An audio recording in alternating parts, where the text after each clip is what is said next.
الرجیم اما بعد فاعوذ باللہ من الشیطان الرجیم بسم اللہ الرحمن الرحیم۔ محترم جناب چیئرمین صاحب، پرنسپل صاحب، معزز مہمان گرامی، محترم اساتذہ کرام اور میرے ہم مقصد ساتھیوں، السلام علیکم۔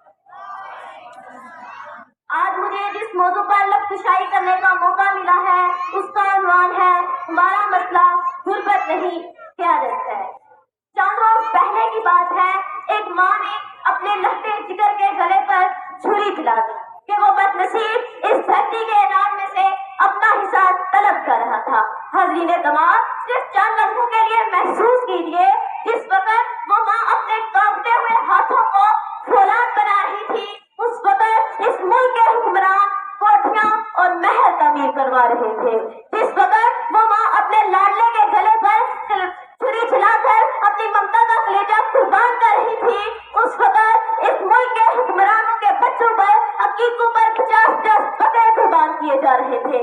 جس وقت وہ 2 ماہ کا معصوم اپنے لہو میں سے گرم چھری کی تار محسوس کر رہا تھا، اس وقت اس ملک کے حکمران عیاشیوں میں ڈوبے ہوئے تھے۔ ان کے کتوں کو گوشت اور ان کے گھوڑوں کو مربے کھلائے جا رہے تھے۔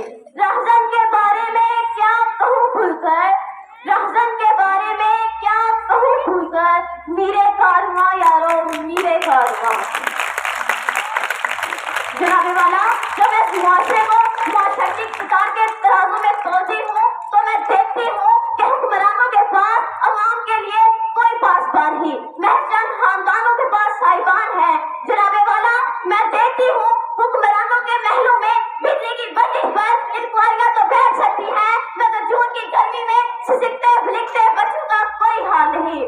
جناب والا، میں دیکھتی ہوں لہلاتے ہوئے کھیتوں میں جوانی کا سما مگر عوام کے گھر میں نہ بتی نہ دھواں۔ جناب والا، میں دیکھتی ہوں حکمرانوں کے تن پر لاکھوں کا لباس مگر عوام کے بدن پر پٹے پرانے چھوٹڑے۔ تو میں اعلان کرتے ہوئے کہتی ہوں ہمارا مسئلہ غربت نہیں قیادت ہے۔ سچیزی بات میں مان لیتی ہمارا مطلب قیادت نہیں اگر ہم IMF کے بھکاری نہ ہوتے۔ میں مان لیتی ہمارا مسئلہ قیادت نہیں اگر ہمارے اربابی اختیاروں نے ڈالروں کے لیے شہروں کے آگے ہاتھ نہ پھیلائے ہوتے۔ چند روپیوں کے عوض اس ملک کی عزت اور توقیر کو گریوی کرنے والے ان حکمرانوں نے آج ہم سے غیرت مند قوم ہونے کا حق چھین لیا۔ جناب والا، آج پاکستان غلامی کی زنجیروں سے بچا جا رہا ہے جسے آزاد کرانے کے لیے کئی عادل کی بیٹیوں نے اپنی عظمتوں کو سر بزر نیلام کروایا تھا، جس گلستان کو سجانے کے لیے کئی شہیدوں نے اپنا لہو بہایا تھا۔ تو میں پوچھتی ہوں یہاں پر وجود ایک ایک شخص سے، کیا یہ ہے وہ پاکستان؟